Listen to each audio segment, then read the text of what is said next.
yourself around. A number of changing our locations. Yes, shh. Hello. I'll just introduce myself to those of you who I haven't met yet. My name is Christina and I'm your MC for today. And I love TechKnow. It's my very favourite conference on our series of investment conferences that we do around Australia. And to get a crack at it twice here and also down in Melbourne, and to hear all these exciting innovations, and some of which really will be changing the world. And when you hear people like Brian Liebman, who came up and spoke, and when we heard Brian talk about ResApp, was it 7 years ago, 8 years ago, I think he said, and there was this little tiny idea, and he kept saying, jump on board, jump on board. There's lots of upside to this. It can't possibly go any further up. And it did go, and I wish I'd gotten in before 2022. I would be very, very happy camper. There are some really interesting prospects. And in this next session, we've got it all for you. We've got drones, we've got healthcare, we've got Bitcoin. And we're going to start out with Francis D'Souza, who's going to come and join us on stage from Spender. Now, they've been a company that's been around for a long, long time. They've been involved in the digital invoice space, which is all about allowing a business to trade seamlessly, all about business process improvement. How important that is to business? Well, they're saving around 40% of the operational costs on invoicing, which is pretty impressive. And I'd like you all please to put your hands together and welcome Francis D'Souza.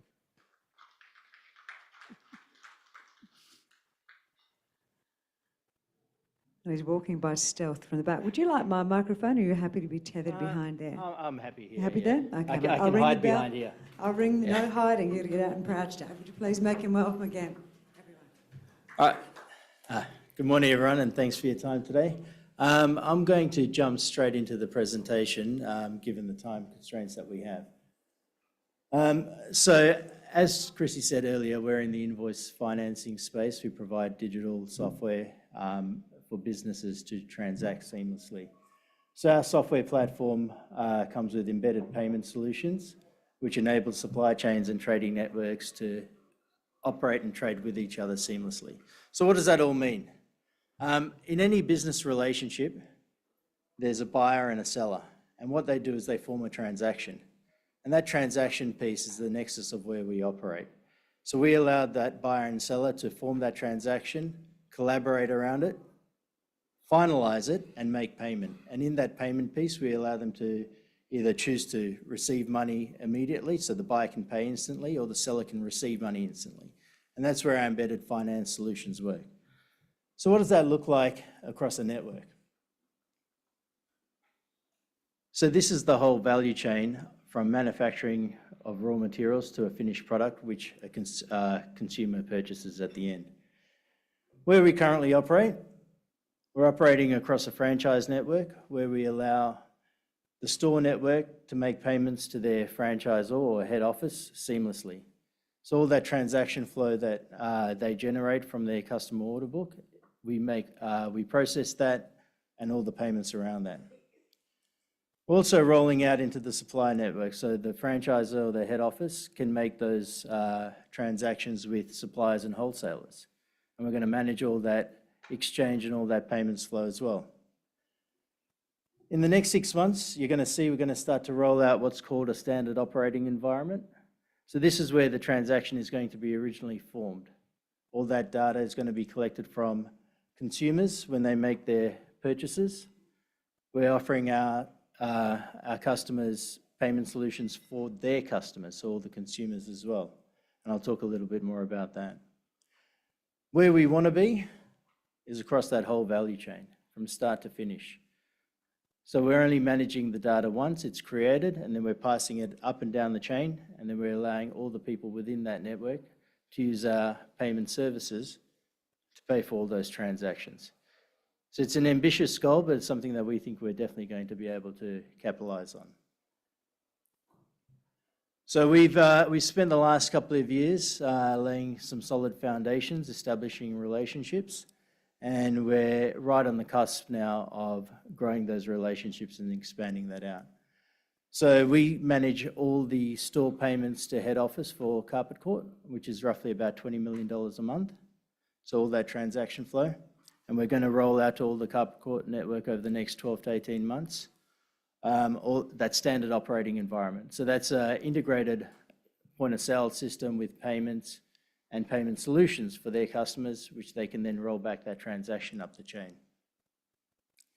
We've also been talking for the last year and a bit about a DSD project. That stands for Digital Service Delivery. And that's with the Capricorn Society. So just a little bit about them. They're a member co-op of automotive groups that's across Australia and New Zealand. There's about 25,000 odd members, so your general auto mechanics, and about 3,000 suppliers in that network. They cover about 60 to 65% of the automotive market in Australia and New Zealand. Their average transactions on a monthly basis are about $500 million. So we're upgrading all of their payment infrastructure. We're replacing everything, making it all current.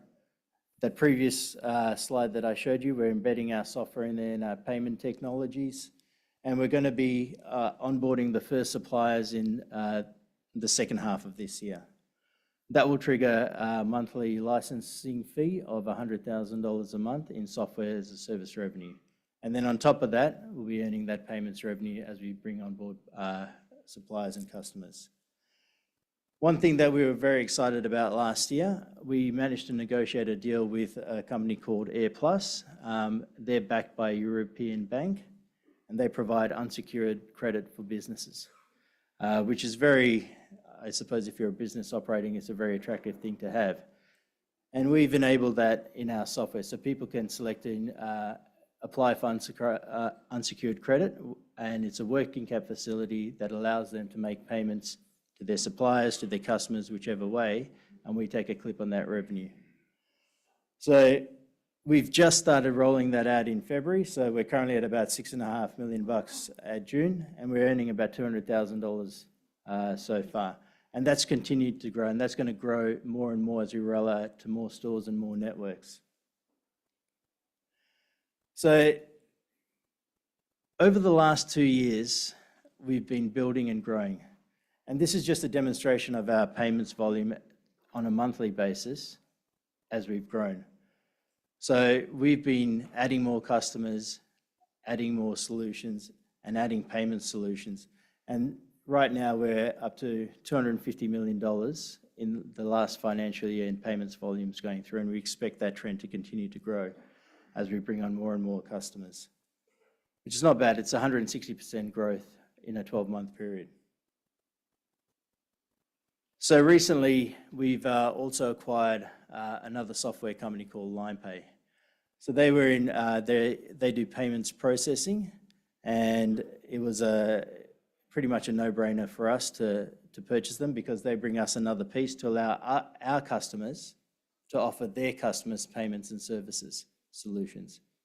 So we're trying to tie up that whole value chain in what we do from payments and really embedding ourselves in the businesses.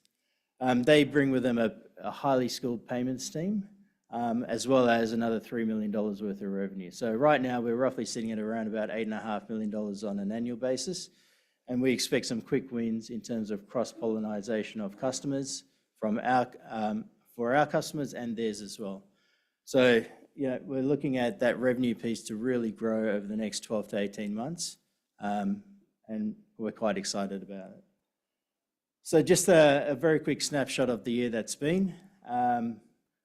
As I said, $5.4 million in cash receipts in the last year. We're still continuing to grow programs of work with our customers and looking at acquiring new customer networks.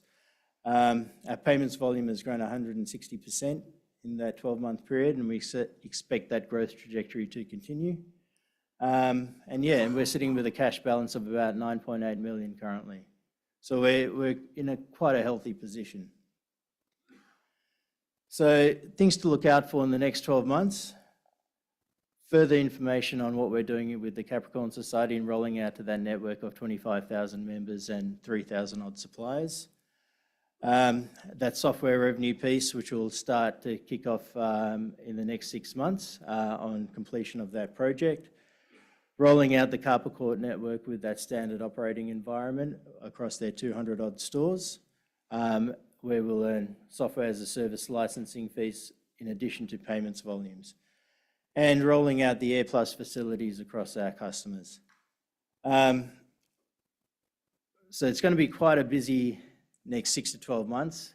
We're expecting a lot of growth, a lot of activity, and hopefully a lot of new investors. This is just a very quick snapshot. You guys can have a look at that later, and that's pretty much it. I hope I've given you some information and some ideas to take away. If you have any questions, please come and find me at the booth. I'll be happy to go through in more detail with anyone, anything they'd want to ask or want to know. All right, thanks. Thank you so much. And when you're up there as well, you can grab one of those cards because that's where the team from Marketech are, and you can log on that little QR code. Now, we've a number of people who joined us, and I know we do have enough seats. It may not look like we do, but if you want to come down and introduce yourself to people at the tables, just squeeze your way through. So if you've got a bag on a chair next to you, and you can share it with perhaps a new investing friend who you might like to share information with and have discussion with, and please do so. So please, if you're sitting at the back, just come forward and have a look around. Now, our next company is on a roll to become a forerunner in the neurodegenerative disease treatment world. They're a really incredible mob, PharmAust Limited. Dr. Michael Thurn is going to come up and join us. He is the CEO of Pharm Australia. Now, there have been interesting things happening there. He actually left towards the end of last year, and he's come back again because he was so popular amongst the shareholders, and they were so they were just so inspired by what it was or what it is that he has done around the world for other drugs. He's a real innovator, and this company at the moment has a drug which has the ability to do some incredible good for a particular rare disease, a motor neuron disease. And at the moment, they've got the ability, because of that, to accelerate approval over a very short period of time. And this fellow has the ability to make it all happen. Would you please make him very welcome? I'm going to hand the microphone over to him directly. Thank you. So PharmAust. PharmAust is a drug development company. We're focused on neurodegenerative diseases, which has been a bit of a movement away from traditionally what the company has been focused on. We were previously in the veterinary space, developing our drug, monopental, for B-cell lymphoma, but we're totally moved away from that. And the reason why we've totally moved away from that is because of the mechanism of action. The mechanism of action for monopental, which originated as a veterinary product, it used to be used as a sheep drench. The mechanism of action for monopental that exists in human cells is a process called autophagy. And autophagy is a bit of a buzzword at the moment. A Japanese doctor received the Nobel Prize, the Nobel Prize for Science around his discovery for autophagy. And autophagy is a process that our cells use to remove metabolic waste. And we have a way, through using monopental, our drug, to stimulate autophagy. So we're using autophagy at the moment to move forward in our lead development program for motor neuron disease, or amyotrophic lateral sclerosis. But because autophagy is central, it's important, it's often dysfunctional in a range of neurodegenerative diseases, there's an opportunity for us to look at using monopental in multiple sclerosis, in Alzheimer's disease, in Huntington's disease and Parkinson's disease. So there's a whole range of neurodegenerative diseases that could potentially be open for investigation for us. Why did we choose amyotrophic lateral sclerosis or motor neuron disease? We chose motor neuron disease to start with because, as much as it's a hideous disease, and most of you are probably familiar with the Ice Bucket Challenge, Neil Danaher, Stephen Hawking's, that's motor neuron disease in its raw. We chose amyotrophic lateral sclerosis, which is the major form of motor neuron disease, because it represents the low-hanging fruit. It represents the low-hanging fruit because we've got an opportunity to accelerate monopental through the development process and potentially have this drug available for use at the end of 2026. And this talk today is really elaborating on that. Why can we do that?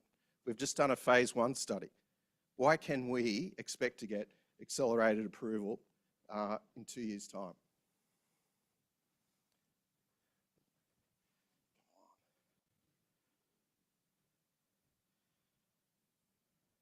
Forward.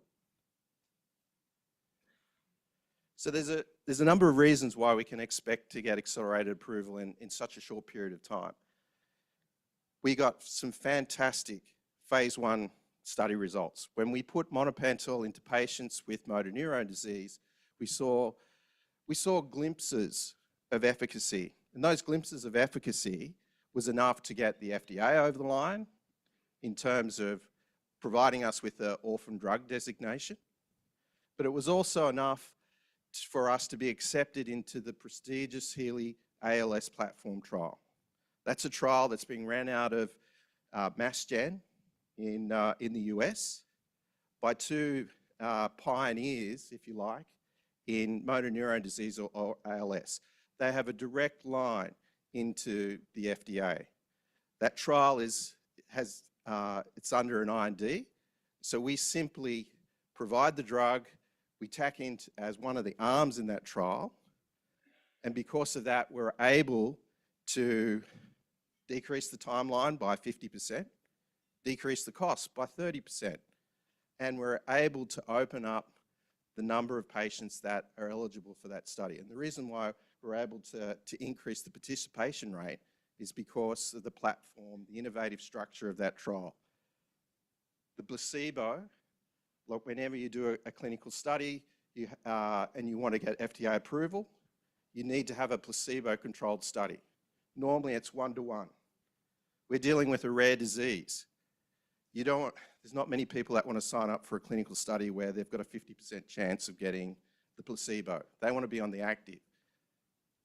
In the Healey platform trial, the innovative design allows the ratio to be 3-to-1.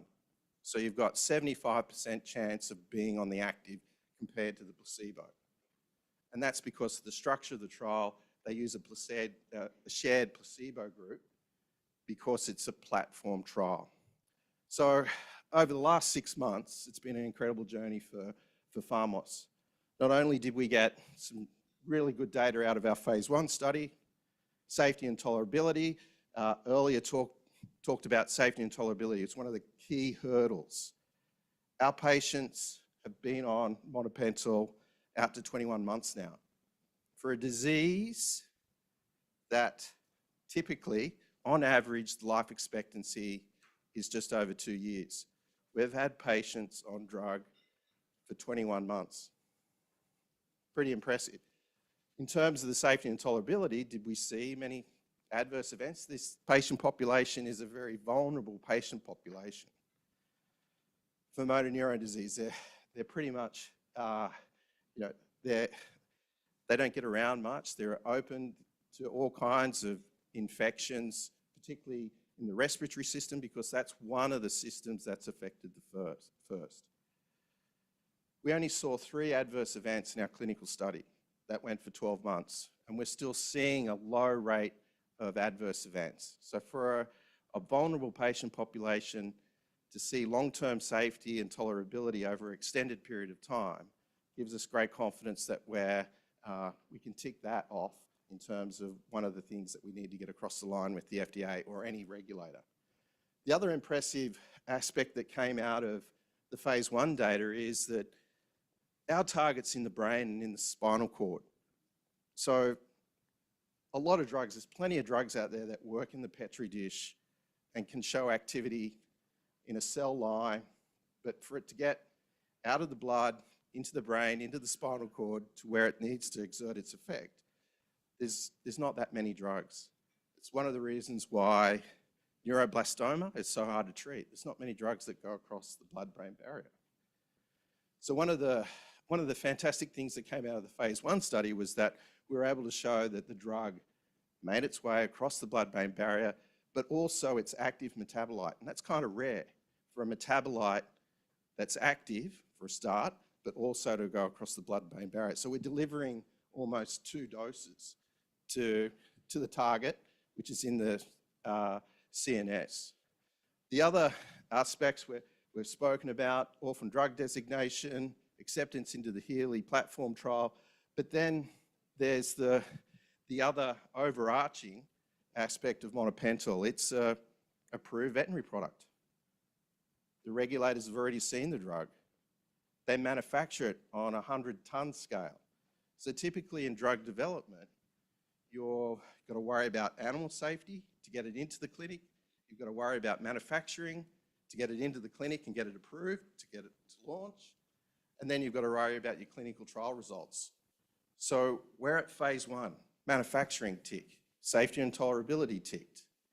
Efficacy, we saw efficacy in our phase 1 study. 12 patients, that was enough to get a prestigious outfit like the Healy ALS platform trial across the line.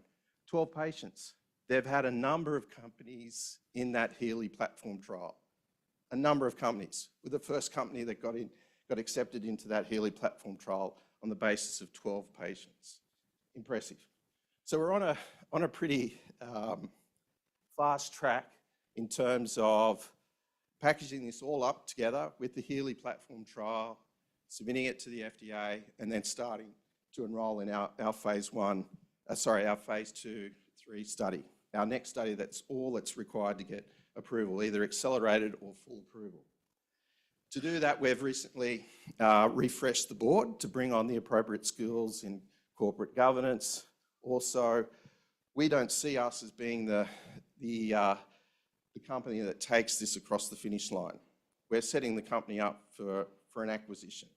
So to bring on people that have the necessary background in those financial transactions, the necessary networks, was going to be an important thing for us to do. Then we've got a team that we've assembled to get us through the clinical, to get us through the manufacturing, and obviously the next frontier for us is that we're seeing a good result in our motor neurone disease, ALS.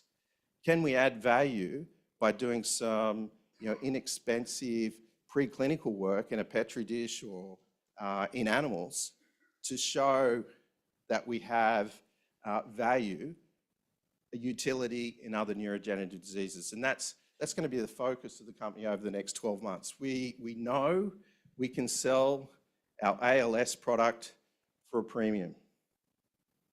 We need to continue. We've got an opportunity because of autophagy, because of the mechanism of action, to do some low-cost experimental work to fill in underneath and show that this is not only a billion-dollar company, but a company that's worth quite a lot more than that, because we can not only do we have a potential to treat motor neurone disease, but we may have a potential to treat some of those other more prevalent diseases like Alzheimer's disease and the like.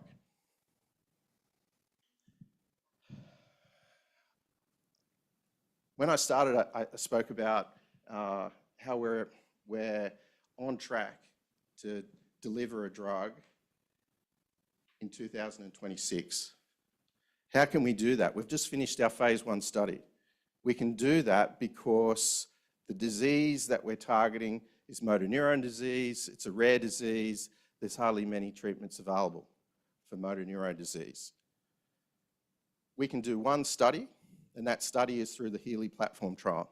It's an adaptive phase 2/3 study. At the phase 2 juncture, we have an opportunity, should the results be successful, to go to the FDA and seek accelerated approval. That's that 2-year time frame from now. An opportunity to go to the FDA and get accelerated approval. Very unusual in a biotech. Not only just to go from phase 1 and then do another study and potentially get approval. It's very, very unusual.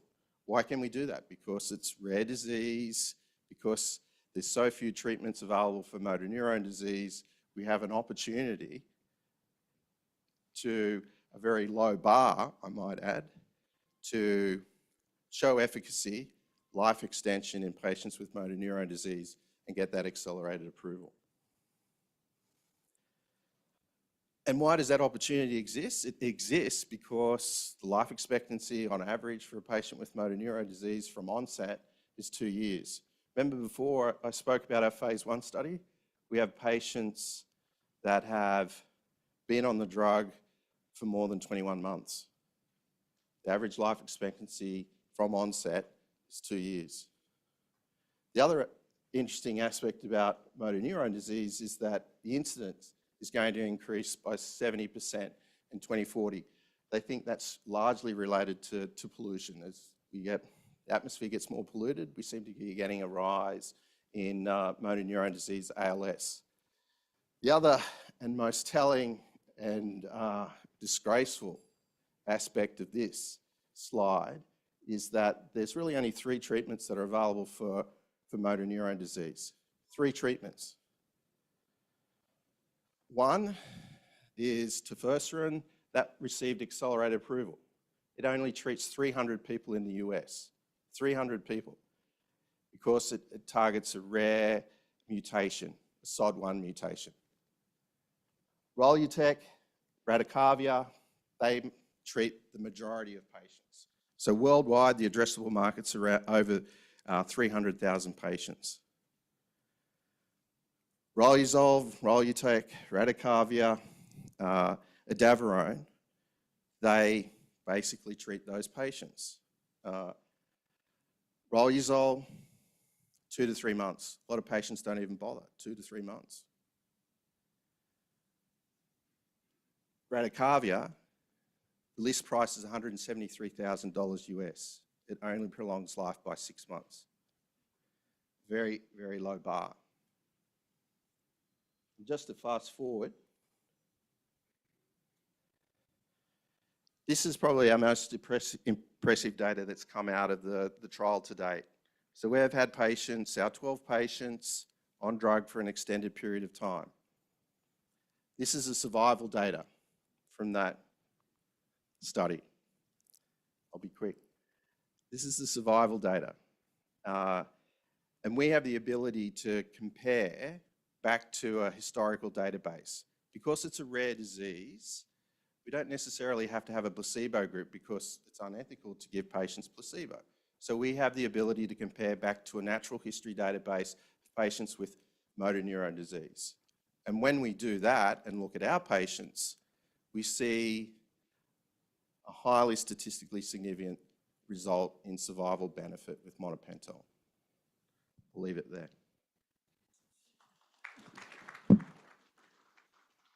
Well done, Dr. Thurn. Like, you were very, very interesting. He got me so interested that I didn't even look at my buzzer on my clock for a little while. So wouldn't it be awesome if it does actually work? If it does actually work and it gets approval, I think there's half that, when you come to these conferences, your mind is engaged. You are so impressed by the innovation that people come up with. And that's why we had our first presentation at the start of the day, because you would literally invest in everything, would you not, when you came in, because it's so exciting. Now, BCAL Diagnostics is our next tech stock, and it's a company that's making significant strides in breast cancer diagnostics with a simple blood test as part of its commitment to enhancing diagnostic efficiency and accuracy for breast cancer patients. To tell us more, I'd like you please to welcome this fellow at the front. This is their CEO, Shane Ryan.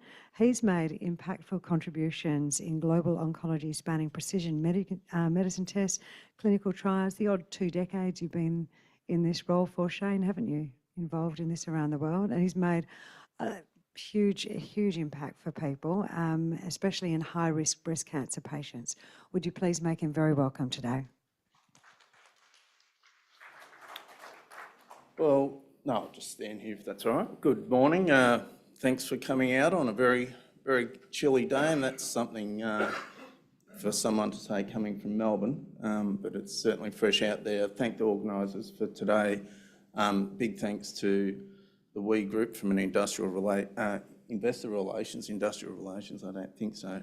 They've been great in helping support us. So Shane Ryan, I'm from BCAL Diagnostics, been with the organisation 12 months. Just a fantastic group and delighted to be with them. My background is in nursing and for the last 20 plus years I've been working on oncology down at Peter MacCallum Cancer Centre, and then with the global organisation Genesis Care, and really delighted to join another group that is just so ambitious, but very purpose-driven about improving the outcomes for women with breast cancer. Having looked after many cancer patients, it's a great privilege to do that, but when you're confronted with someone who has been given that diagnosis and it's very advanced disease because people haven't picked it up early enough, it's completely devastating for that person and their family. So with that in mind, our group is really committed to early diagnosis of breast cancer and really transforming the lives of those women. A big thanks to the people at BCAL. It's been 14 years in the development, and you know, I just get to come in at the great part about us going to market. The share price actually was 13 cents at the close last night. I didn't update that, and just to forewarn you, I've got a video embedded in the presentation, so that's a recipe for disaster, but we'll give it a go. So what we're talking about is a blood test. Typically today, the standard of care is that women have a mammogram as part of their breast screening. They undertake that process from the age of 50 to 74 every 2 years. And having spoken to many women, that's not a very pleasant experience. We're hoping to truly transform that space and complement the current standard of care by introducing a blood test. Not dissimilar to, you may be familiar with products like Shield in colorectal that are a blood test for colorectal cancer, working alongside people having colonoscopies, maybe having it in between, as a complementary adjunct to the current standard of care. So we take some blood from a women, we spin it down to extract the plasma. It goes through a very fancy machine called a mass spectrometer, and then we apply AI algorithms and highly sophisticated data processing to produce a result. So does that sample have breast cancer cells in it or it doesn't? This is the video, here we go. My name's Dr. David Speakman and I'm a breast surgeon. I spend most of my time in operating theatres like this, removing breast cancers. In my clinic every day, 5 or 10 women will ask me, when are we going to get something better than a mammogram? I can't stand having my breasts tortured by being clamped in that machine. There must be a better way. It looks like that way is now here with the BCAL breast test. This simple blood test, just like a cholesterol check, can tell women whether there's any sign of active breast cancer or whether they're safe and there's no sign of cancer. That's all done without the need for a nasty and unpleasant mammogram. The breast test will also have an important role to play in our current wonderful breast screen program. This program saved the lives of countless women, but adding breast test into that program will help it become even better. We know that many women find mammograms terribly uncomfortable and will not come and have them done. Breast test will fill the role of an early detection method for those women who do not feel that they can go near a mammogram machine, something that's totally understandable. I think for that reason, it's a wonderful thing for the community of Australian women and hopefully internationally that we can now really drive ahead in detecting breast cancer early and saving the lives of more and more women who get this deadly disease. I can't stress to you enough how keen the breast cancer community, the doctors, nurses and specialists involved in looking after these women are keen to detect breast cancer as early as possible because that gives us the greatest chance of saving lives. I'm proud to be part of a group of breast cancer clinicians in Australia who are helping BCAL develop this test. We see every day the tragedy of breast cancer when it occurs and is detected too late. We know that anything we can do to detect breast cancer earlier, to rule it in or out for any individual woman, is a vital step forward in saving more lives from breast cancer. For that reason, the doctors and specialists and nurses who work in the breast area in Australia are very keen to see tests like this become available as soon as possible. So before I move on, that's Dr. David Speakman, just an absolute powerhouse from a breast cancer perspective. David's just stepped down as the Chief Medical Officer at Peter MacCallum Cancer Centre in Melbourne after a decade. He's the current Director of Clinical Services at Breast Screen Victoria. And when David speaks from a breast cancer perspective, people generally listen from a peer perspective. He's very switched on about what the future should look like. We're delighted to have David on our team as chair of our clinical advisory board, and his guidance as we move forward is just going to be completely invaluable. But that's hearing, straight from the horse's mouth, so to speak, about the impact that this amazing product can have. So as I mentioned before, there's a myriad of tests that women have to undergo once there's a suspicion that there's a lesion in their breast that may be a breast cancer, and that's often detected with a mammogram, which is just a 2D image generally in the public healthcare sector, which accounts for about 90% of screening across Australia. It's not overly sophisticated from an X-ray perspective. They've been in place for about 30 years. And whilst there's been a huge advancement in therapeutic biomarkers and therapy and treatment for breast cancer, there hasn't been a lot of focus on diagnostics from a screening perspective. And so we're hoping to really disrupt and completely elevate that space. So breast tests, as I said, will run alongside mammography as standard of care. Over time, we hope to get the confidence from a clinical utility perspective from the key doctors who will be using this, and then, of course, expand that out across primary care. So as we move forward to taking this test to market, there's a few things that we need to undertake, and that's really navigating the whole regulatory process. I feel like we've got that well in hand. As I mentioned to someone before, it's more or less like following a recipe, and you have to get all the right ingredients in place before you can start baking.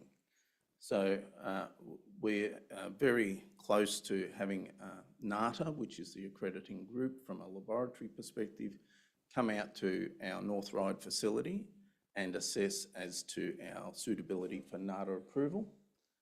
We've had them out informally and they're delighted with how things are going, but that's certainly not formal approval, which we anticipate to occur in the coming months. We're also just at the very pointy end of concluding all of our clinical studies. Some of these are required from a regulatory perspective, and they also play into building confidence as we move to market to convince doctors that the performance of the tests that we're offering stands up and will be applicable to their patients. So it's really building that confidence from a clinical perspective. And as I said, we're launching as an in-house developed test. So you do not need TGA approval in the first instance. It's like a lab developed test in the USA. And so that's the mechanism by which we'll enter the market this side of Christmas. So talking about the launch, we've been collecting more than 5,000 breast cancer samples, which has given us a great opportunity, one, to connect with women, and we're just so grateful for them to get behind us and donate their blood so that we can conduct these tests and take the product forward. But two, we've managed to make some great connections with about 10 sites across New South Wales and Victoria, and they in turn will then start to morph into commercial sites as we go towards launch. So it's not like we haven't got a ledger of champions for our product already in the breast cancer space. They've been helping us develop the product along the way, and we know that that'll pivot quickly into a commercial space. David is one of our key opinion leaders, and there are many others. I'll show you a few shortly. And we're pulling together, now we're moving from an R&D type company into a commercial organisation. We bring together a market access team and all the trimmings that go with that. And just delighted with the calibre of people that we've been able to attract. It's something I'm very familiar with, taking products to market. And again, it's very systematic. It sounds complicated when you start talking across some of your numbers there, but really at the pointy end in the breast cancer space is your breast surgeon. There's about 200 credentialed breast surgeons in Australia. They operate in about 60 nodes around the country. And so not too big of a beast to wrestle, having done it before. And it's a very collegiate peer group. So once you start to get some people who champion what you're trying to do, it quickly spreads through that group. And so then it flows on to primary care through GPs, radiology providers and pathology, etc. So this is the mechanism which we'll be rolling out certainly through 2025, aiming to really up the ramp up of awareness of our test and getting some good volume through there. And it really is an awareness and education program. It's very systematic. We'll be looking at all aspects around the patient. If you can imagine the patient in the middle, all these players will be around the outside. You know, you've got your advocacy groups. Of course, the whole referral network has to be well understood and how the interplay occurs there. GPs are critical because they'll be seeing a lot of patients. And as they today order a test, maybe to check someone's cholesterol, they'll be able to tick a box to order someone to have a breast test. The breast surgeons I've talked to, and of course, you know, having good commercial providers that can help you scale is really important.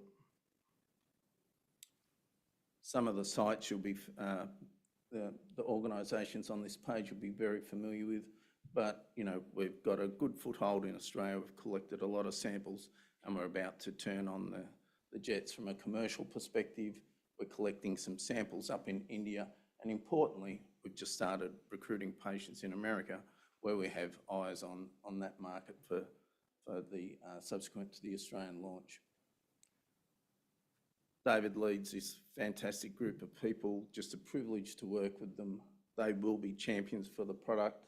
I was with 7 of them last week at a conference up in northern Queensland, and we had a really great discussion about what's next for BCAL and how they can help us make sure it's a success. We've got a very defined market access strategy. We're going to run alongside the current standard of care, and that makes a lot of sense. Breast density is a real challenge. About 40% of women have dense breasts. I'll show you a slide in a second. Of course, there's a lot of women participating in breast screen today, but only about 50% of eligible women. So there's a huge unmet need there. And if we can make it easy, accessible and affordable, we hope to increase the number of women attending breast screen. And of course, there's things like interval testing. This is breast density for those who are not familiar with it. So less dense, moving across to more dense on the right-hand side. So categories C and D, you'll find about 40% of women in that space. These are 2D mammogram images. You can see they're very opaque. It might be quite easy to miss a small lesion in that space. Our test sees through all that and actually independent of breast density. So our test performs equally well in all categories, and we're just running some more studies now to further confirm that. But from a previous slide where we're talking to the doctors, this is an absolute game changer for them. Australia really put the jets on to go nationally next year and then move into the global markets where the US will be first.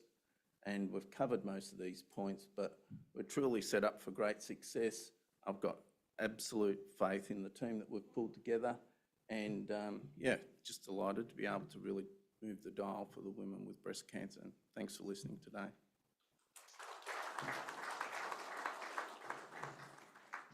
Thank you, Shane.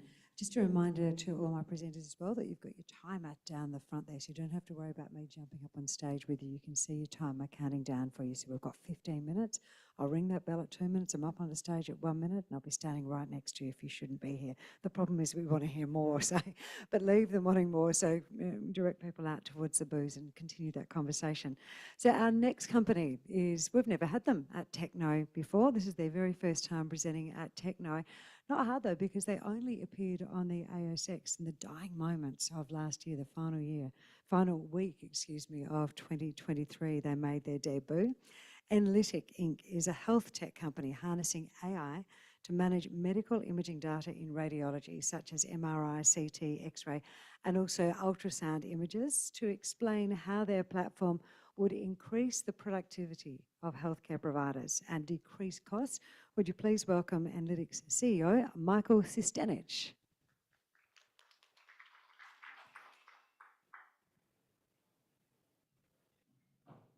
Thank you.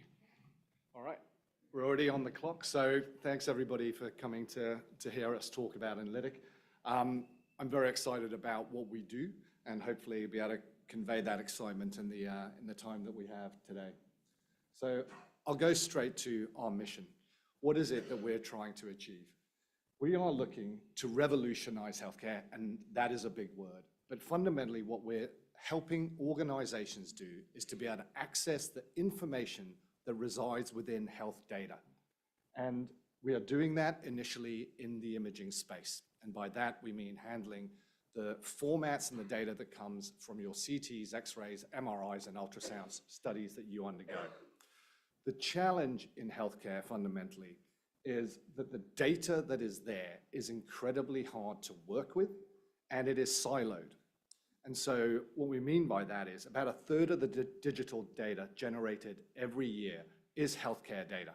We're actually incredibly data rich. What we are is information poor. And what I mean by that is if any of you go to a GP and say, can you give me my entire health file? Tell me everything, all the studies that have happened in my life, you won't be able to do that. And the challenge in that is that many healthcare organizations and health systems have been stitched up over decades from differing parts using different hardware, different software, different protocols. And they are band-aided together to try and share information. In an ideal world, what we would love to have is all of the information about a patient available to us. Everything from their pathology, their imaging, their genetics, and their health record, in order to determine what is the best way to treat this patient for the best optimal outcome. And that is the vision we're all working towards. Imaging is critical within that environment. It is the number one thing that is diagnosed. You go into a hospital and you feel unwell, you are probably going to have an imaging study of some kind. If you are undergoing a drug trial or you're actually undergoing therapy for a treatment or to manage a condition, a lot of the time, especially in cancer, in osteoporosis, in neurology, the progression or management of your disease will be managed through imaging. What we do in imaging is actually not that sexy. There's, I think a lot of people have seen the AI hype come in 2023, and a lot of that is very sexy AI. In this picture, can we determine, is this a tumor, potential tumor? Is this a potential, fracture? What we do is we fundamentally handle the data, and it's the plumbing that sits behind all of that that allows things to work. And when that plumbing doesn't work like it doesn't today, it results in inefficient care, suboptimal healthcare, and a lot of inefficiencies and additional costs in the healthcare system. So how do we go about doing that? Essentially, what we try and do is create a stable data layer utilizing AI. What do we mean by that? Your imaging studies will appear in a format called DICOM, and brought into layman's terms, it's quite simple. It comes in two parts. It is the pictures themselves, your X-rays, CTs, MRIs, and thousands of cells, essentially, that determine what's called metadata. And that is information about that study that's been done. And what the standards tell you is what should go in that box. What it doesn't tell you is how to describe what is in that box. Giving you an example, one health organization may call this a forearm. Someone may call it a lower arm. Somebody else just calls it an L/A. And so your data that you are receiving in the system is constantly changing.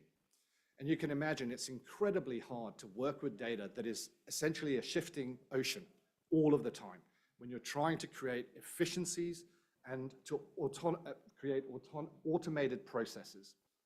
What our software does is it takes the studies themselves and extracts the information using computer vision out of the images and using natural language processing out of the data cells. And we deposit that through our standardization technology into what we call our common data model. You can think of that as a gigantic database, like a SQL database or a Postgres database. And that database holds the information that we have extracted in its raw form. And that means whether it is correct or incorrect or actually conflicting. To give you an idea of what that means, we see hundreds of thousands of CT Bryans every day. And what CT Bryans are is a simple CT brain with a misspelling. But you can imagine, once that goes into the system, it becomes incredibly hard to find. And it becomes challenging to work with that data. So we have all of that data in our common data model. And from there, our additional layer of machine learning neural nets, essentially depending on what you want to use that information for, will extract back out the correct, standardized, stable data for a particular use case. Give you an idea of what that actually means. Hanging protocols up top. That was the first use case we came to market with. And essentially, any of you have watched House or one of those healthcare programs on TV, you'll see a nurse comes in and sticks up 5 X-rays in a row on a light box. The order that that is in is particular to that physician, and that is a hanging protocol. That is what they want to see in that order that allows them to create a 3D image in their mind of what is occurring. The modern day version of that is a radiologist sitting at his workstation, and he may have 6 or 8 screens open up in front of him. And what he ideally would like to do is click on Michael, have my old studies come up on the left, my new ones come up in the middle, some specialty views here, and he can then read that image and interpret what he sees. The challenge is capacity. We don't have enough radiologists today.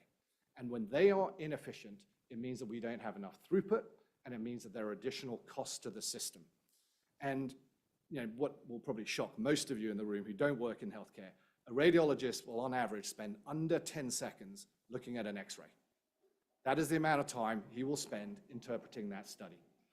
And so all of these use cases that we've derived from that standardized data creates value and creates efficiencies in the system, either through better outcomes and quicker diagnosis of clinical care, or more importantly, it automates a lot of manual processes that exist within a health organization that allows them to reduce costs and then take those valuable employees and allow them to do other things. So I'll give you a couple of examples of what that means, because these are incredibly large opportunities. In the top left, when we say improve radiologist productivity, that first use case that we went to market with was deployed with TMC, a large radiology reading group in Europe. They were our early adopter. They have now published multiple papers where they've seen a 10% efficiency gain. Essentially, what we're selling back to them is time. And it's the time of their radiologists that allows them to read more studies and to be more productive. And when you look at that, on an average 50 radiologist size organization, it will add about $1.2 million. In the bottom left, identifying billing discrepancies. What does that mean? Many times, like the way data flows through the health system, it is about identifying what has been done, what has been found, and actually being reimbursed, whether it's by the government or an insurer, correctly. Billing discrepancies that we worked with our clients on, where they've come to us and said, can you do this now that we have the standardized data, is, for example, in contrast use. So a number of the previous presenters talked about using contrast in an image. What that is a chemical dye that's given that enhances the CT or the MRI or study that's being done. When you do that, you get about 1/3 more reimbursement. And so when you don't see that in your billing, you've left dollars on the table. And what we're able to do with our system is very simply spit out a list of studies that says, these studies have had contrast in it. We see that from the image. And an organization can look at whether they build for that. That gives them a very hard economic return. The challenge in this space in healthcare IT and when you're handling data is fundamentally twofold. One, does the organization believe that you can effectively deploy your solution into their very fragile ecosystem without breaking things and without causing them a headache? And the second part of the equation is, if they do that and they're going to pay us for our solution, can they be confident that they will generate an economic return?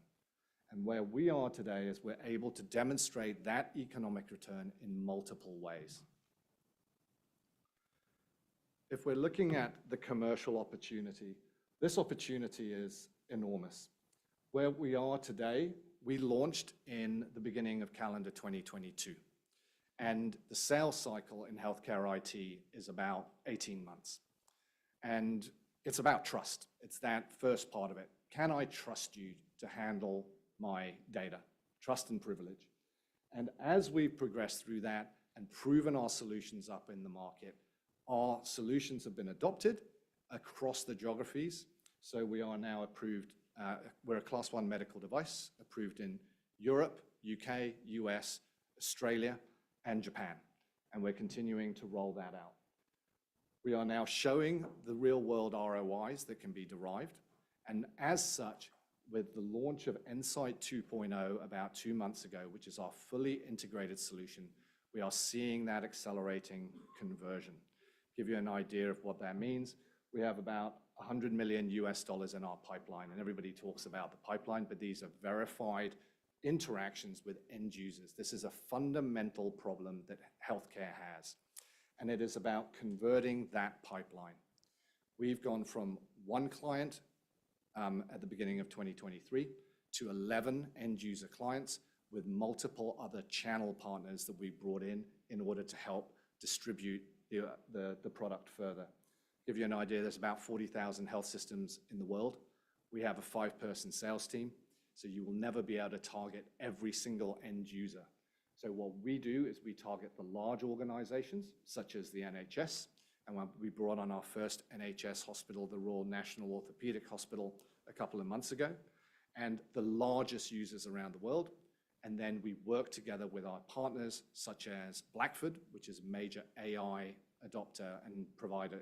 They're essentially an AI app store for imaging, owned by Bayer, the pharmaceutical company, and use them as a force multiplier to deploy quicker and enter the market faster now that our solutions have been proven up and have been in the market for a period of time. Our growth strategies, our business model, we're a software business. So our business model is an annual licensing fee that is a recurring model. Each of our clients will sign up to a 3 to 5 year contract with an initial deployment fee, and that will then renew at the end of that contract period. The way they sign up today is for a particular use case. So they will see which particular use case is most valuable for them. They will engage with that and sign up for that. And part of that growth is about our existing clients adopting additional solutions and additional use cases that we have. The key driver is going to be new customers and that conversion of that pipeline. You're starting to see that come through as the pipeline has matured. That is the #1 driver of what is going to be the growth in Enlitic. With each of those clients, it is also scaling on volume. So as they run more studies through our software, we will additionally increase essentially the revenue that we can generate. New solutions that come, we're constantly adding to those 11 use cases. The great thing about that for a client is we started with 1, we already have 11 today, and the clients can see that value of once they have the data available in a way that they've never been able to access in the past, you can now create rules-based automation for your organization where that data layer stays the same and stable over time. So it doesn't matter if you buy a new Philips machine or you change your PAC system to a ProMedica system or to a GE system, that data layer is now stable from which you can continue to generate workflows and use cases that don't change. And that is critically important. Other opportunities will come down the pipeline that we're doing. If you think about our common data model, what we have done is standardized imaging data. in a way that now becomes accessible, which means, this is somewhat of a dirty secret in healthcare, but all of our health data is transacted. It's sold quite often around the world, not as much in Australia as it is in the US, but what this allows you to do is access that information for research, for pharmaceutical research, for clinical trials, and for other ways of activating your data and generating value to continue to fund the health system that we have. I actually have managed to stay on time. This is here. In summary, we utilize AI and machine learning in order to handle data. We try to create a smoother flow of data through the health system, and that allows for better clinical outcomes and allows organizations to generate efficiencies and reduce costs. So thank you for your time. If anybody would like to talk a little bit more about that, I hope you got a little bit of a flavor of that, of what it is that we do. I'll be outside and available to take some questions. Thanks very much. Thanks so much, Michael.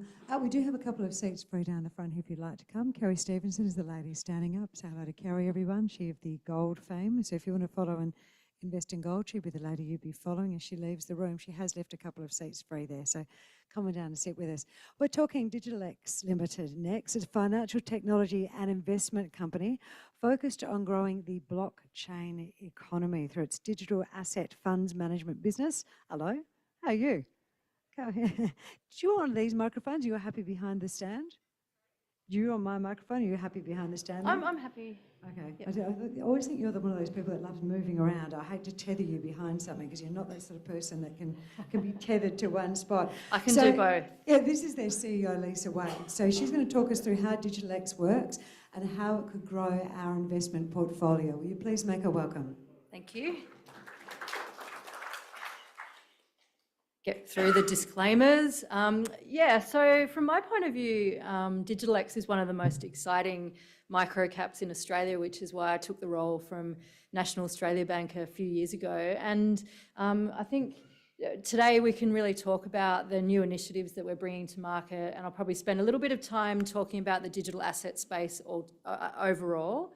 It's a highly volatile yet very nascent part of new financial markets, which there's a lot of jargon that happens in our space, Web3 and things like that. But a little bit about us. As at the 30th of June, the share price 5.6 cents, shares on issue, market cap's about 42 million. And we're quite an unusual company in that we're the only listed company in Australia to have Bitcoin on our balance sheet. So as you see more narrative around Bitcoin and Ethereum and all of the new emerging digital assets that we'll talk a little bit more about today, we actually put our money where our mouth is and have the Bitcoin on the balance sheet. And with that, we also put it to work by investing in other digital assets. So we have quite a considerable portfolio of digital assets. Now, just a little bit about the structure of the company. We do also own another business called Sell My Shares, which is quite an interesting little business. It does one-off single share sales for people who don't have brokerage accounts. And with that, there's a sort of a fair bit of infrastructure inside the business that we can use for other areas in terms of how we structure. Inside of our investment business, we research, we custody assets, we trade. We have a very strong risk management and compliance function, because anything you do in finance, you would know the foundation of it is risk and compliance. And then the business is split into two revenue areas, which is digital asset management and revenue generation from one-off single share sales in Sell My Shares. Then we had a really proud moment this year, and I don't want to go too hard on the Bitcoin ETF yet, because I want to talk about that more towards the end. But DigitalX turned 10 in terms of our listing, and we had our 10th birthday being listed on the ASX. And over that time, my chair, Toby Hicks, is here. And we talked about the history of DigitalX, and not a lot of companies actually have that 10-year track record.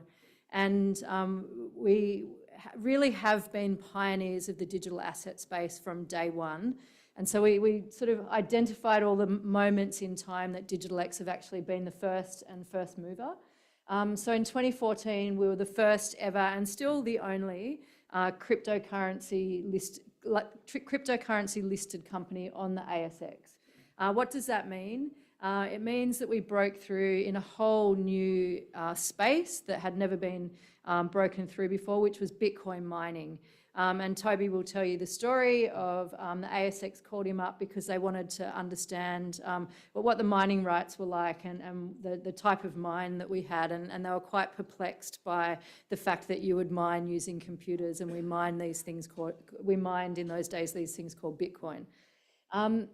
Then we developed one of Australia's first advisory and smart contract business, and we can talk a little bit more about the technical jargon, but inside of our industry, Bitcoin is the original of what we call a token, and these tokens, which are computer programs that hold financial algorithms, are now number in upwards of 19,000.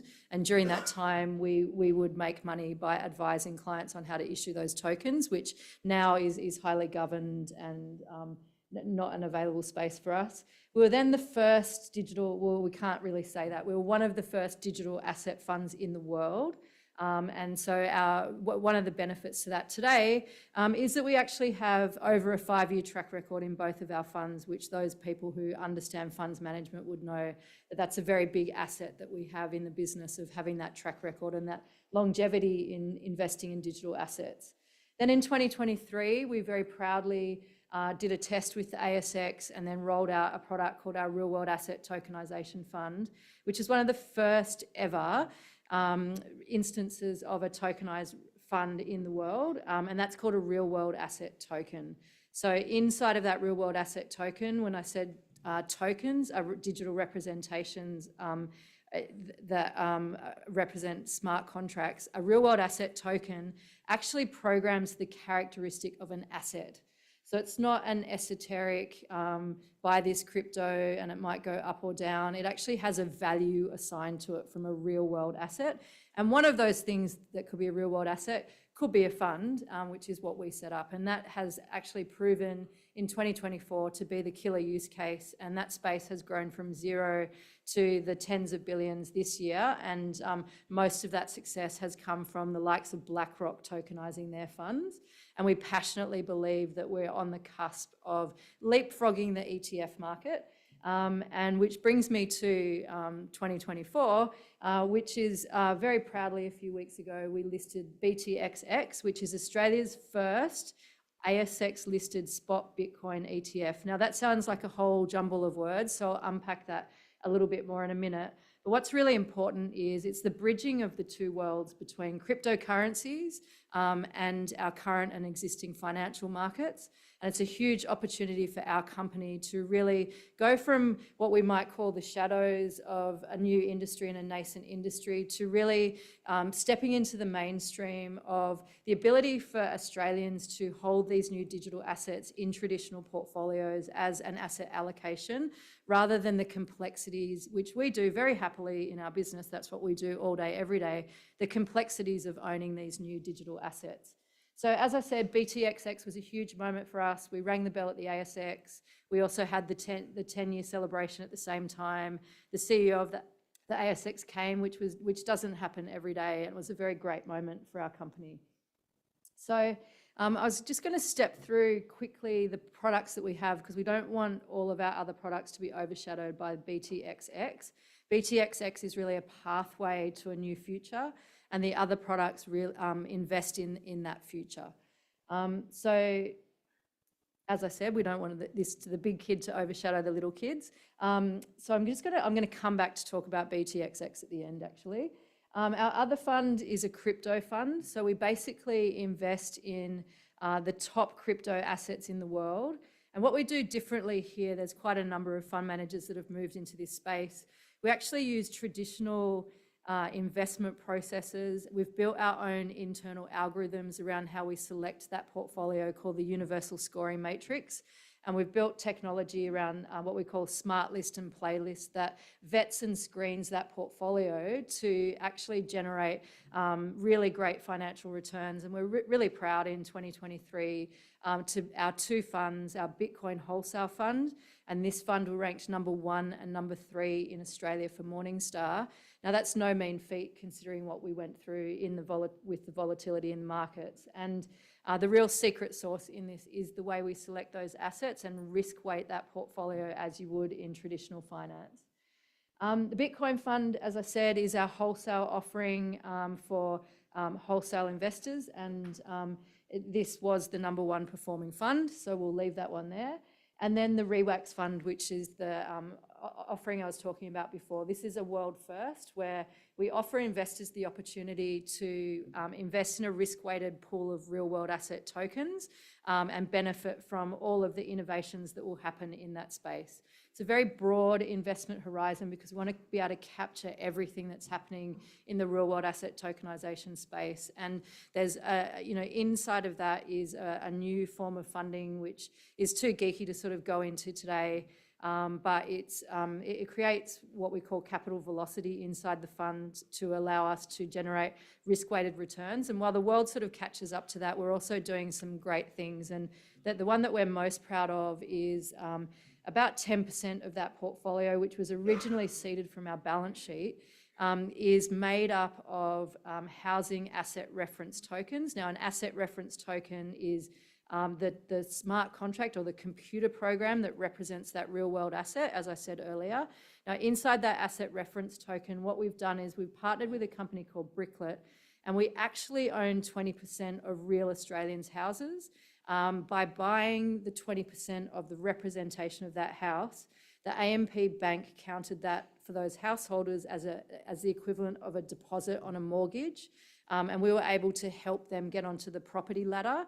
And we own 20% of those properties in our portfolio. Now, when you think about that, it's quite amazing what we did. Well, we took from my National Australia Bank experience that all of the things that make a loan, the risk participation agreements and all of those things, we programmed them into a smart contract.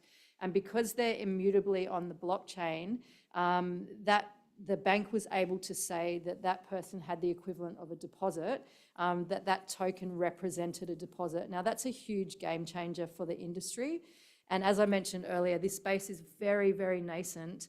And 2024 really is the year that we hope to educate and really scale up these offerings that we have. Because once you can see, the issues that we're having in housing and a whole lot of funding issues and a whole lot of issues in finance, that funds like this can actually solve those problems, you'll start to see a big uptake in this area, which we're very excited about.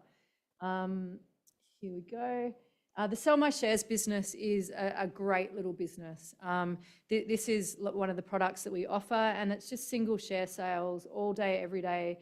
Australians who don't want to have brokerage accounts that receive shares through various different pathways. It might have been an inheritance. It might be, I sold some NIB shares I didn't even know I had a few weeks ago because I received them when I was part of NIB, and then all of a sudden I got this dividend check. I was like, wow, where did that come from? Oh, wow, I've got shares in NIB. So there's all these little pockets of shares around Australia. We just provide a compliant KYC and AML on-ramp and execute the share sales very quickly for people. Now, as I mentioned earlier, what's our competitive advantage? I'm sort of running out of time here. 15 minutes is not very long. So hopefully you've heard from me with the first that we're creating in the digital asset space, that we do have a competitive advantage in Australia at the moment, being the only one. And we also have what we consider to be, in tech geek, you probably hear it 1,000 times today, the holy grail is this thing called product market fit.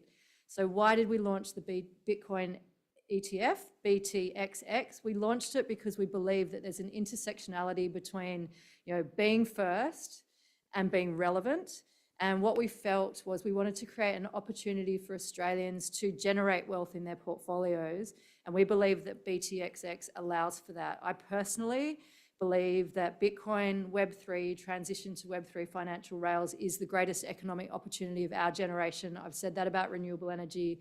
I've said it about a lot of things. And this theme intersects all of those mega trends and is a great wealth creation opportunity. And at DigitalX, what we wanted to do was allow that opportunity into people's portfolios. So they weren't just thinking of Bitcoin and crypto as this weird thing that's very complicated that they couldn't put into their portfolios. We want people to be able to generate wealth through the products that we offer. And we've done a whole lot of research around what it looks like to have 5% of your portfolio in Bitcoin. and digital assets. And there is no doubt in our minds, without giving investment advice, that this is a wealth creation opportunity. So if you remember nothing about DigitalX today, remember that if you want to have Bitcoin in your portfolio, then we are the company that gives you that exposure. We do our strategy in now, next, and beyond. And in the now, the Bitcoin BTXX is that opportunity. In the next, it's the real world asset tokenization.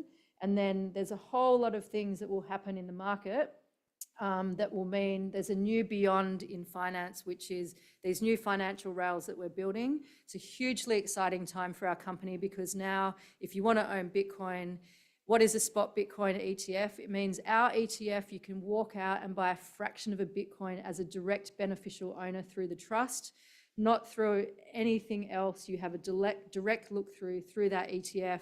There's no other layers. It's DigitalX, the People's Bitcoin ETF, BTXX, and that's what we've launched. There'll be other news from us around other ETFs, which we've alluded to in outlook statements and things like that. There is a big opportunity in other digital assets. We haven't really touched on Ethereum or any of the other emerging assets. What we've seen is also a combination of these being allowed by the SEC. And as the Australian Stock Exchange gets more comfortable with these digital asset ETFs, we do believe there's more opportunity for Australians to benefit from the capital appreciation of them, and for DigitalX shareholders to benefit from us offering more product and expanding our revenue. Now, I've got 25 seconds left to go, so I guess no time for questions, but I might just finish up there. And if Toby and I will be around for a little while, so if you do have questions, don't hesitate to ask, and thank you very much for your time. Right on, Lisa Wade. Thank you very, very much. Up next, we've got Natural Killer Cells, which sounds a little bit like a movie title. It's actually a cell therapy platform to fight cancer, being designed by Arovella Therapeutics. And this mild-mannered human here, he is Dr. Michael Barker, and he is Dr. Michael Baker. He's a CEO, he's their managing director. He's really passionate about creating life-changing medications for the betterment of humankind and ensuring those medications get into the hands of people that need them. Let's listen to his story today. Please put your hands together, Dr. Michael Baker. Great. Thank you very much for the kind introduction, and thank you very much, everybody, for taking the time either to be here in person or for those that have dialed in.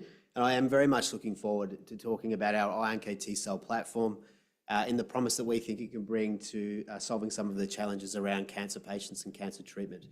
So for those of you that don't know us, we are listed on the Australian Stock Exchange under the ticker ALA. Please do note the disclaimer. I will be making forward-looking statements. So let me start with the highlights of the company, or the strengths. As I said, what we're working on is our iNKT cell platform, initially to tackle liquid tumours or blood cancers, followed by coming up with solid tumour programs. Our lead product is called ALA-101, which we're anticipating to take into clinic in fiscal year 2025. Now, the cell therapy sector has proven to be an enormously important part of oncology treatment, but there are a couple of key limitations that we'll go through later, and we do believe our iNKT cell platform addresses those. We've built a sensational group of people. My colleague Michelle Ferguson is here with me today, and it spans now the US and Australia, and deep experience in cell therapies and drug development broadly. We have been a very acquisitive company looking to acquire technologies that either improve the activity of our platform or also broaden its utility, and we'll continue to do that as we move forward. And for these reasons, as well as the fact that we are one of a handful of companies globally working on iNKT cells, we do see that we are well positioned for growth. So let me just talk about that for a moment. Our financials, we're currently valued at about just over 170 million. As of the end of the June quarter, we had $12.5 million cash in the bank, which is enough for us to hit some key milestones moving forward. We've got an excellent register in terms of institutional investors, high net worths, and we see a lot of support at the top end, which is great. But of course, we've had some pretty solid share price performance over the last 2 years or so, but we're looking forward to continuing that momentum as we hit some key goals moving forward and creating additional shareholder value. So just on that, for cell therapy companies specifically, I've just put up a range of transactions here, very specific to be either a cell therapy or both, I should say, and early stage in the order of phase 1, phase 1B, 1 phase 2, and some preclinical. And what this is here to illustrate is just how acquisitive or partner-friendly this sector has been for cell therapy, specifically over the last 2 years, despite the fact that we've seen one of the biggest downturns for biotech in recent history. And what you can clearly see is for a number of those deals, we're still seeing, even if it's a strategic partnership or a research collaboration, there are upfront payments totaling US 200 million or more. And one I'll call out was December last year, AstraZeneca acquired a phase 1B company, Graycell, with good data, and that was $1 billion cash upfront. So again, just reiterating, this is to demonstrate the importance of the sector for large pharmaceutical companies. So how do we do what we do? Essentially, we know that intellectual property is the currency of a biotechnology company. Our lead IP or platform comes from Imperial College London. For those of you that don't know, it's a top 10 university every year. And then we've continued to find new technologies like our armoring technology from the University of North Carolina. And we continue to find novel CARs, which I'll explain more about in a moment, that essentially help us to broaden the utility of the platform to tackle a range of cancer types. We overlay this with regulatory strategy, so we'll leverage programs on offer by regulators like the TGA or FDA for things like faster approvals or market exclusivity. And because we're working on cell therapy, and particularly a unique one in iNKT cells, all the know-how that we generate in terms of our manufacturing process becomes trade secret for us. So how do we actually get a product once we're interested in it from inception to clinic? The way we do that is, firstly, we license the technology, as we've done with Imperial College London. Then we either have or we generate preclinical data that suggests we should continue to move it forward.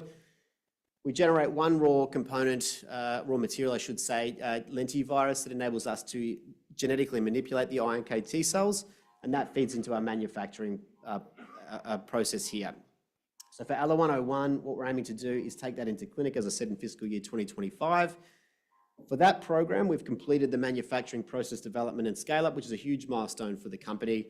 And what that means for every other program that we have moving forward is that doesn't change. That will largely be the same. And all we need is that one raw material, which is the lentivirus. So we have a second program that's under development. It's targeting what we call Claudin 18.2, which is on the surface of gastric cancer, a range of others, including pancreatic cancer. So we're currently generating preclinical data, which we'll announce soon. And the idea is that we get a lentivirus when we're happy with that data, and that feeds into our manufacturing process. So for any other CARs that we choose to license into the company, again, just reiterating, that process development has enabled us to essentially plug those into our manufacturing process. So going back to CAR-T, it's been a phenomenally successful therapeutic strategy. But the major limitation is for that therapy, we have to take blood from a patient, collect their immune cells, genetically reprogram them, and give them back to that same patient. And what that means is essentially it becomes very costly. It's very logistically challenging. Patients may have compromised T cells due to the fact that they've seen chemotherapy or cancer. Not all treatment centers can do this, so there may be patients that could be eligible to take the therapy, but they will not get access to it. And it's time consuming. It takes in the order of 3 to 6 weeks to manufacture, so patients can and do die while their material is being manufactured. And because we're always making it bespoke for every single person, manufacturing run failures can occur. So what's our solution? We work with iNKT cells, another naturally occurring immune cell, and we're able to manufacture, starting with a healthy donor. We generate one batch of CAR iNKT cells, and we're able to dose many patients. So we alleviate a lot of those challenges that we see. The idea being is that that will be sitting in a freezer, and it could be given to a person within a week after they've been determined to be eligible to take it.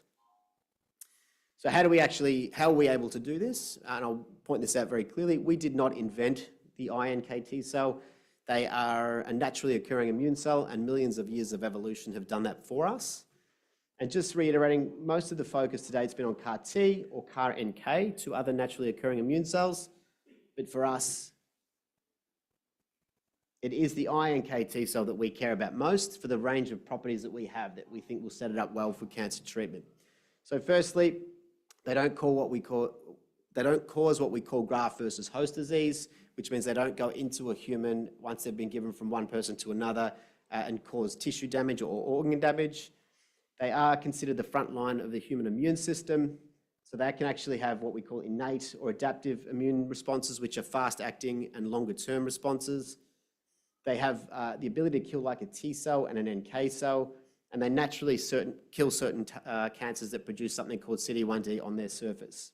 So there's a range of other properties I won't go into today, but we think that set them up very well also for use in solid tumours. So looking at the landscape of cell therapies to date, looking at the left and the right, we've got T cells and NK cell companies. They are very crowded, and this is a snapshot on both sides of the companies that are operating in this space.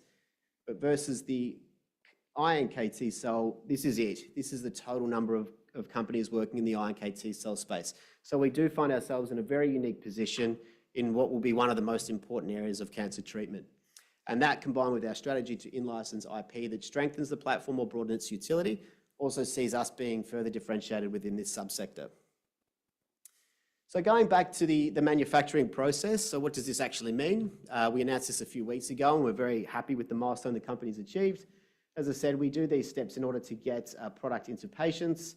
And for the manufacturing, we completed what we call process development and scale up, which means we're no longer in an academic or a research environment. We've taken that out, and we're now able to manufacture the therapeutic at scale in a commercial environment. And for us, that is cell therapies that's embedded inside of the Peter MacCallum Cancer Centre in Melbourne.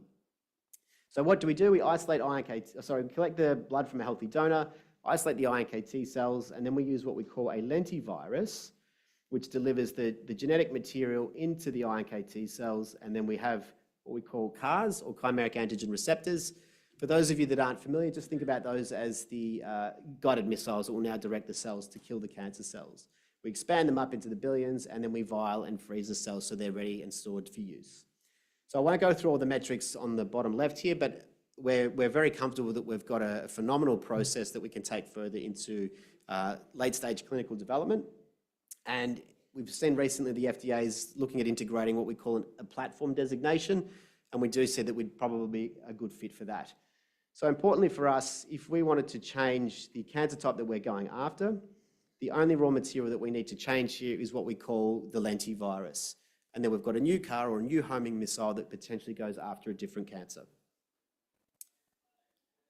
So just to give you a bit of a refresher on why we're excited by the iNKT cell platform, this is some preclinical studies that were published in a very prestigious journal, Cancer Cell. Here we're looking at animals that anywhere you see the color, the mice, that's actually the cancer cells in the animals. And then what we're looking at here is 3 days after they've been given a range of treatments. So PBS, which is salt water, T cells without missiles, iNKT cells without missiles, CAR-T, which is the ones that have worked very well to date and have cured certain patients of blood cancers, and then ALLO-101, our therapy in the last column. So what we're looking for is loss of that color, and I think it's pretty clear here in black and white that we see the iNKT cells working very quickly in 3 days to eliminate those cancer cells. Taking that a step further, we're not interested in things working quickly and dropping off. We want them to work for the long term. So this is what we call a survival curve, where we're going out to 90 days. If all the animals were to stay alive, we'd have 100% line running across the top. And as the animals die, they step down until we've eventually got none left. So for all the controls here, we see that the animals have all died between 40 to 60 days. CAR-T, again, this is great data. It's 60% alive at 90 days. It's just the iNKT cells here outperform with 95% alive after 90 days. So now our key focus is to take ALLO-101 into clinical trials, and to do that, unlocking that process development and scale up was a key step for us. So what we're doing now is working towards getting all our ducks in a row to start phase 1, and we've already engaged with clinicians and KOLs and defined the clinical trial protocol synopsis. We're now working through the GMP manufacturing of the batches that would be used in clinic. And then we'll perform some final, what we call IND enabling studies that enable us to write up our regulatory dossier and packages to submit to regulators like the FDA and TGA before finally getting approval to start phase 1. So at the same time, we'll also be working to select our clinical research organisation that will assist us working on the study. So in terms of our pipeline, we're very pleased with where we sit currently. ALLO-101, as I said, we're funded and looking forward to taking that into phase 1. ALLO-105 is our program that we're working on to target things like gastric cancer and potentially pancreatic cancer. And we have another armoring technology, which I won't talk about today, but that will feed into our ALLO-105 program, and we think that will give that particular program a better chance of success. So in terms of our milestones coming up, we've got a very busy 6 to 12 months ahead of us. Our main goal for ALA-101 is to complete the GMP manufacture of the batches for phase 1, get all our ducks in a row, complete our IND enabling studies, and start getting sites on board to start phase 1. And idea being that we're commencing phase 1 to dose CD19 positive lymphoma and leukemia patients. So just reiterating again, we are funded to take or get all the data that we need to get that product into clinical trials, start dosing patients and start capturing data. For ALA-105, that's our gastric cancer targeting program. So the key is in the next few months is to generate preclinical data. And once we're happy with that data, optimize that missile. And once we've optimized that, start generating animal data, which would then support us going on to feeding that one into our manufacturing process that we've just defined. And for IL-12TM, our armoring strategy, which enhances the cell platform, that will be integrated into ALA-105 and we'll be entering into a research agreement with the group at University of North Carolina. And as I've mentioned, what we're keen to do is continue to look for new technologies that either enhance the platform itself or broaden its utility, and we'll be continuing to update on that front as well. So just to summarize, we're very pleased with where we sit today as a company. We've got a remarkably unique iNKT cell platform, as I mentioned, one of 6 globally. We do see that that's a very important, it does alleviate important bottlenecks of the current CAR T cell sector, which is namely the manufacturing issue and the cost. We know that CAR iNKT cells have multiple other properties that other immune cells just don't have innately, that we think actually support them for cancer development and particularly in solid tumours.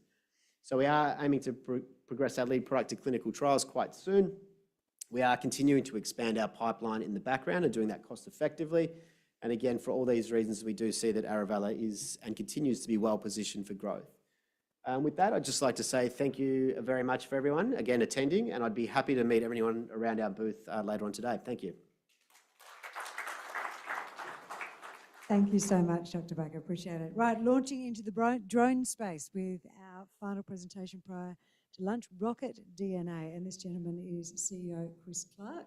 He is very passionate about entrepreneurship and developing the drone industry across RocketDNA's global operations, especially to make technology more accessible and useful. Goodness me, you think I was drinking and I haven't yet, and useful for companies. So under his guidance, RocketDNA is now an ASX-listed company. It's grown and partnered with some of the best and most experienced experts in the country and around the world. And as you listen to him speak, check off all those points that have been mentioned in his opening speech this morning, because it'll be very easy with this company. Please make him welcome. Thanks, Chrissy, and hi, everyone. I'm proud to sort of present RocketDNA to you and launch you into sort of just before lunchtime. A little bit about RocketDNA and what we do. Essentially, we leverage AI and autonomous drone to deliver mission-critical support services for enterprise companies. And so all of you will ask, well, what does that really mean? Well, we've taken over the last 12 years when I originally sort of started the business to build up a moat of regulatory approvals, especially around sort of these complex drone sort of regulations around operating drones and beyond visual line of sight. And we've taken all our know-how and understanding of our traditional industries, being in mining, and really sort of applied our ways into how we can make this not only autonomous, but a very sort of frequent data collection and lower that overall cost of data acquisition. This in turn then allows our customers to be able to benefit from very frequent sort of AI insights that allows them to make very quick decision making.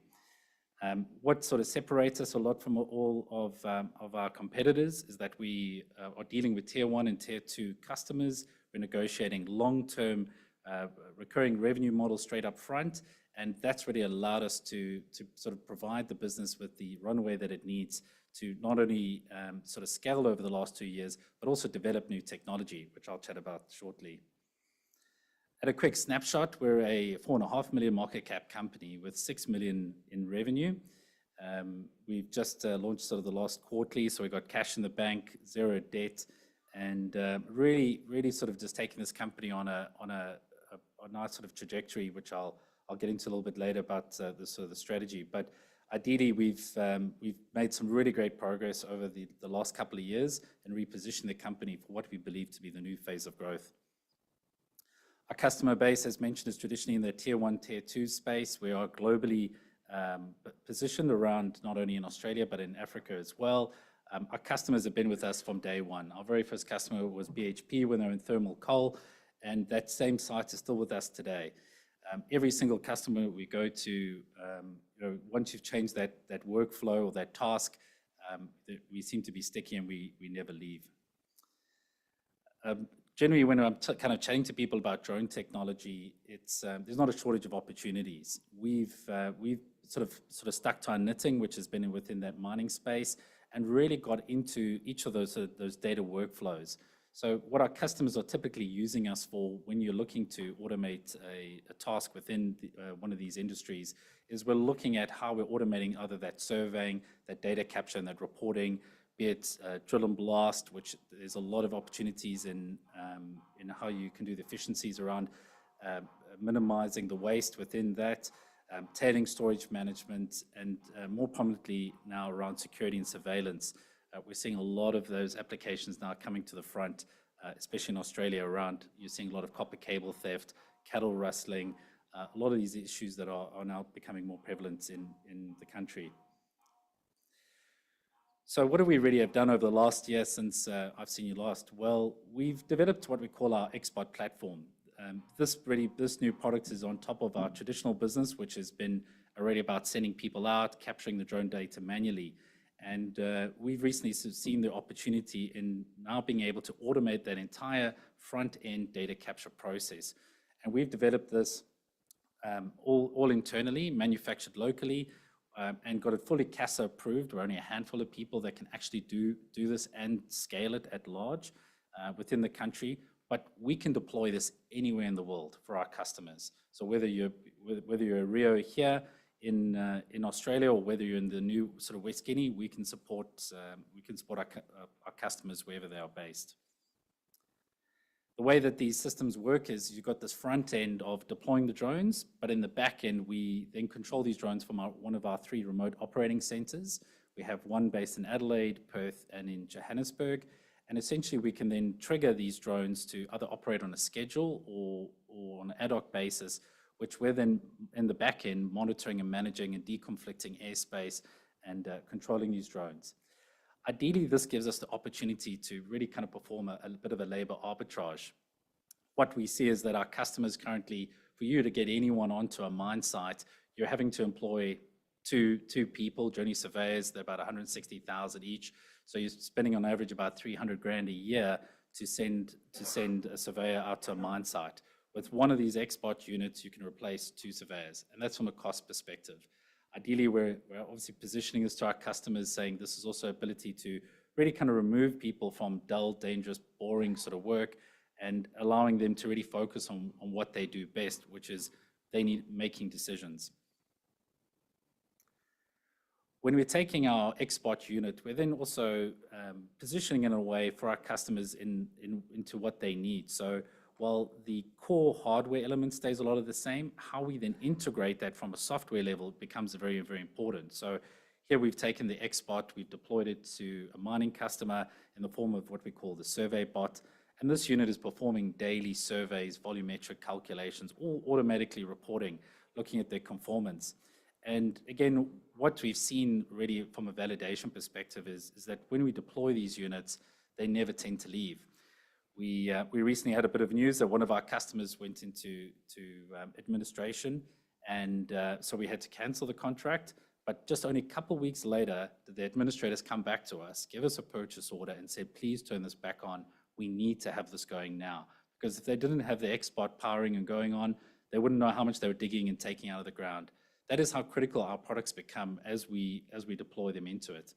And so a lot of people would kind of look at our share price and say, well, Chris, why has it taken so long to sort of launch, if you want to say, excuse the pun? And really it's about allowing our new autonomous products to really kind of take foothold. We've sort of deployed 11 of these particular units in various sort of trials across the different kind of industries. And it's really about us sort of taking the time to work with these enterprise customers through their onboarding process to really get that adoption.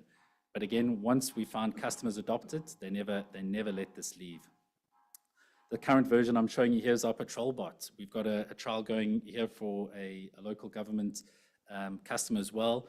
Since the introduction of the new SOCI Act, so the Security of the Critical Infrastructure Act, it compels owners of critical asset infrastructure to not only safeguard their assets, which via cybersecurity, but also physical security means as well.